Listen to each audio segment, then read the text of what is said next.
So I'm a portfolio manager, an investor. I invest money on behalf of large institutions, primarily universities, but also certain religious institutions and other not-for-profit organizations, and a few family offices of wealthy individuals.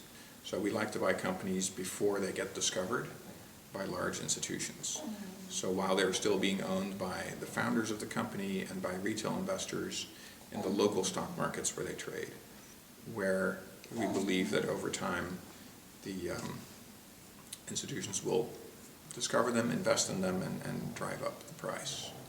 How do you identify those kinds of companies? I mean, companies that are not so big and on the radar that the big banks are willing to invest in them, but Right. not so small that they're mom and pop shops, basically. Exactly. That's actually a very good way of putting it. That's exactly what we look for. Identifying them as a class is relatively simple, because all publicly traded companies in the world are cataloged in various systems, including the Bloomberg system. So it's a simple mechanical screen to look for companies that have a limited number of institutional research analysts writing research about them, and that also have a limited number or no institutional investors investing in them. So those criteria are easy to screen for, and then size similarly is easy to screen for. Now we actually get pretty specific though, because the size threshold at which institutions are willing to invest in a company is different in Singapore than, let's say, in Hong Kong or France or Finland. So we really like to figure out ahead of time where the institutions begin to invest, and then we start looking at the layer of companies right below that level. So the desirable outcome was to achieve superior returns on capital.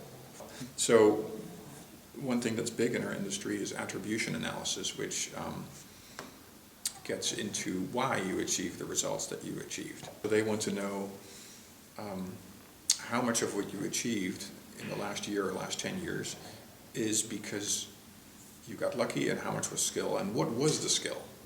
So let's pretend that it was skill and not luck. Was the skill that you invested in the right countries at the right time, or that in the right industries at the right time, or in the right companies, and perhaps your skill in picking countries to invest in was actually whatever the opposite is of a skill. You were spectacularly bad at picking countries, but maybe you were really good at picking companies. And the clients and their consultants are very, very interested in the answers to those questions. So they spend a lot of time analyzing this equifinality, really, where they have two managers that have very similar return characteristics. And the reasons why they achieve those identical returns or similar returns can be completely different. And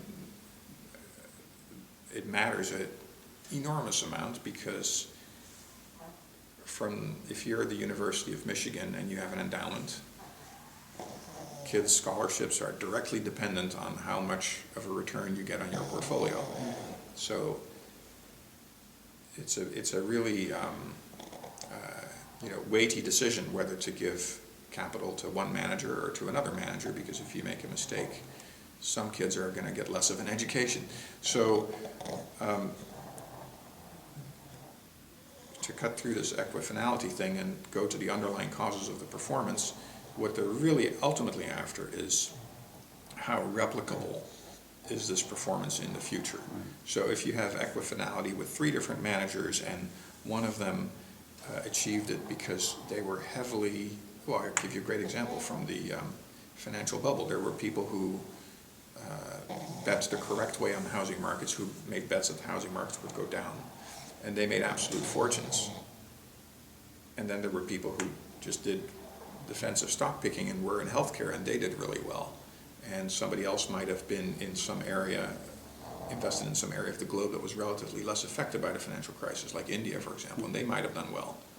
So if you looked at those 3 similar outcomes, the guys who made their fortune with a big correct bet on the housing market, you could reasonably conclude that opportunities like that don't come along all that often, and that people getting those opportunities right, that doesn't happen all that often, whereas, and perhaps the same thing, India will outperform the rest of the world once in a decade or two, but maybe not over the time horizon that you're looking for. So the guy in the middle who, you know, did it through stock picking is obviously the more interesting manager to invest with. So Hey, it makes a Marcel. big difference what causes the equity finality, for sure. Hey, thank you so much. That's absolutely wonderful. You're very welcome. Great. Okay.